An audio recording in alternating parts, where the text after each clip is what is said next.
Bienvenue sur le canapé de 01net TV, canapé très confortable pour vous présenter peut-être le futur de la télévision. Aujourd'hui, pour regarder la télé, qu'est-ce qu'on fait? Eh bien, soit on a la TNT, soit on a une box. Imaginez pouvoir regarder toutes vos chaînes gratuites, ou peut-être même payantes demain, directement sur n'importe quel appareil. Eh bien, c'est le pari que s'apprête à lancer Molotov. C'est une appli qui vient d'arriver à la fois sur iPad et sur Apple TV, qui demain va se généraliser et qui vous permet tout simplement de regarder la télé, par exemple sur votre Apple TV.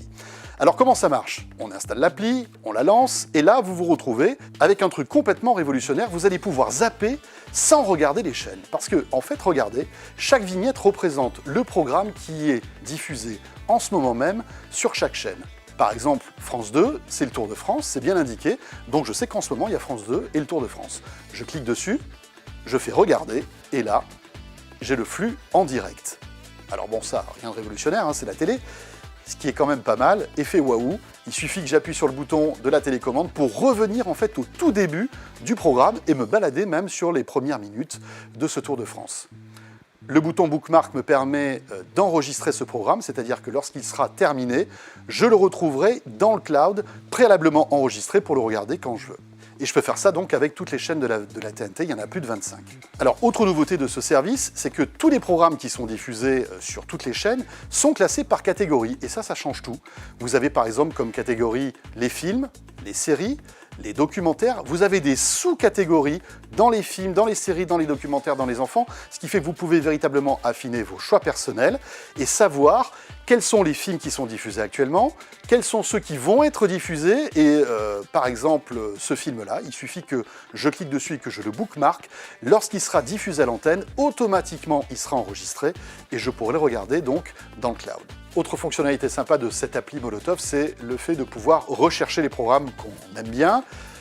Et là, Apple TV prend tout son sens avec la fonction Siri, c'est-à-dire que je vais pouvoir, par exemple, choisir des films avec Gérard Depardieu. Donc je dis Gérard Depardieu, et je me retrouve avec tous les films qui sont disponibles, soit qui sont déjà diffusés, soit ceux qui vont être diffusés. Donc la force de Molotov TV, c'est en fait d'avoir toute sa télévision gratuite sur n'importe quel appareil. Alors là, on fait le test sur l'Apple TV parce que voilà, c'est l'un des tout premiers appareils à avoir cette appli, mais bientôt ce sera sur iPad, sur iPhone, ça va arriver sous Android, ça arrivera même sur les téléconnectés LG et Samsung. En fait, l'objectif, c'est d'être un peu tout comme Netflix sur un maximum d'appareils et pourquoi pas demain sur les consoles de jeux. Alors vous vous dites, c'est pas mal, mais combien ça coûte? La bonne nouvelle, c'est qu'il y a une version gratuite. C'est une version qui va vous permettre de regarder toutes les chaînes de la TNT gratuitement, d'avoir 10 heures de bookmark, donc de replay, c'est-à-dire que vous allez pouvoir enregistrer 10 heures de vos programmes préférés, de les retrouver donc dans le cloud. Il existe une autre offre qui coûte 3,99 € qui va vous permettre en fait d'augmenter votre capacité d'enregistrement dans le cloud. Là, on passe à 100 heures. Et si vous avez un petit peu plus de budget, vous pourrez avoir l'offre Premium qui a un petit peu moins de 10 € et qui va vous permettre d'avoir des chaînes premium, donc on va dire des chaînes avec des films et des séries que vous pourrez de la même manière bookmarker, enregistrer et toujours avec donc 100 heures de cloud. Alors en cherchant bien, on trouve quelques petits défauts quand même à cette appli Molotov, et forcément il faut une connexion internet pour que ça marche. Donc si vous êtes en bout de ligne ADSL, eh bien vous aurez une qualité d'image déplorable.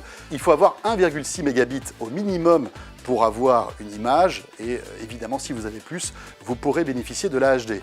Autre inconvénient de Molotov, c'est que ça ne marche pas à l'étranger, on peut le comprendre. Évidemment, les chaînes françaises verrouillent leurs droits pour le pays français, et en dehors donc de nos frontières, vous ne pouvez pas accéder au programme. Et dernière chose, concernant les retransmissions sportives, on sort de l'Euro, et c'est vrai qu'on peut avoir du décalage par rapport à l'image de la TNT qui, on va dire, est directe. Là, l'image que vous voyez grâce à Molotov TV, évidemment, passe par Internet, et ça peut rajouter de précieuses secondes, et donc vous êtes le dernier à savoir qu'il y a eu un but. Alors séduisant ce Molotov TV, sauf que, bon, tout comme nouveau service, parfois ça bug un peu, on a parfois des recherches un petit peu bizarres, et parfois aussi, lorsqu'on lance un programme, eh bien ça ne marche pas, mais autant vous dire que là on est au tout début de l'histoire de cette appli qui annonce sans doute le futur de la télé et que je vous conseille d'essayer.